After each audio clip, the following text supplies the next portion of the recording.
Our next guest defines art as an expression of freedom, represented by painted, sketched, or even stencilled notable characters. He goes by the name Baltizar Snow Ribeiro, and through his art, he aims to capture and tell his stories through intense emotions that leaves an individual with no choice but to interpret each piece from their own perspective. Now, Snow is in the studio with us this morning to tell us more about his journey and his passion for art. Snow, a very good morning to you and welcome. Morning. Nice to meet you, and thank you for having me. All right, let's first start by telling us who you are, where you're coming from, and what form of art do you specialize in? Okay, my name is Snow Baltizar Ribeiro. I'm a South African born artist, born and raised in South Africa. And my art, if I can put it in simple terms, I would mention that my art is actually an expression of myself through canvas and my experiences that I've experienced through life, whether it was school or it was current affairs, or just basically everyday life that we see from other people. Okay. Do you want to tell us in simpler terms what form of art do you specialize in? Okay, I got three mediums that I specialize on, but then the most that I actually take to consideration is the abstract side of my art. But then I specialize in stenciling, freehand, and abstract art. So let me explain the stenciling for a quicker. Yeah. The stenciling is more of like expressing the natural essence of an image, where you get to cut out the dark spots that you get on the face, or you can cut out the light spots that you get in the face. Then when you transfer that into a canvas or using a spray can, it will give us the essence of the body, the face, whether it's dark spots, your forehead, which is the light spots, or the eyes, which are the darker spots. And then the abstract side of it is when we just throw around paint to try and give us an example of what can we get just from throwing around paint freely. And then after when we do that, then I'd also like to throw in a few of neorealism, which is free sketch, freehand drawings, which don't require any perfection to the human face. Yeah. You know, by all means, each and every artist tells a certain story and paints a particular narrative in his or her work. So what are some of the societal issues that you put across in your work, that are encapsulated in your work? Women and the pain that they go through. Okay. And African women per se, because African women are overlooked in a sense, because African women don't have a voice. And then what we do as artists, we tend to like take their voices and express it on canvas. So when you look at it, the colors actually will explain what the artist was feeling when expressing this certain image. Yes. And where do you tap or draw your creative juices from? I mean, what inspires you to go for a particular subject in your work? Okay, that one is difficult because every day we come across different challenges. So one of my inspirations is everyday challenges.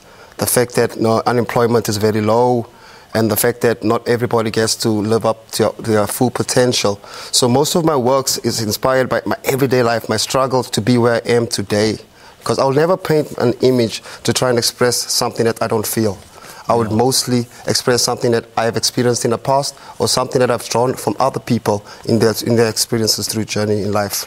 You know, Snow, you are in an industry that is already flooded with seasoned and aspiring artists and artisans. So what sets your work apart from the rest? With my work, I try to be as unique as possible, because if you notice, if you can go to a gallery, you'll find that a lot of artists that are exposing their works there, they're either doing charcoal or pencil drawings, or basically using your pen drawing. But then with me, I always try and use color, because like I mentioned earlier on, color is something that can actually capture the human soul. And color explains how people feel and how people get drawn to color. Because, for instance, my paintings, you would notice they got a lot of color. They're screaming a lot of color, and that color also screams emotions. Whether it's to someone who's going to do a pencil drawing where it's just two-tone and it's more of like a dull story. But with me, I try and just throw in as much energy as I can. Like I mentioned, color is energy, so I try and put as much energy so anybody can just pick up from a little drop of color, they can pick up whatever they feel in the painting. Yes. You know, art is one of the many industries that has since adopted or embraced technology.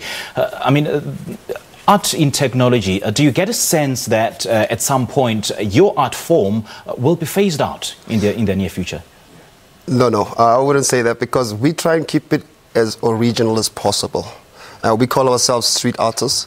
So that says a lot about us, that we don't use a lot of technology features in our art. The only thing I can say that I can use as technology is the guys that print for me. Right. The guys that are going to enlarge my printings to A4 sizes, or to even downsize them to upsize them to A0.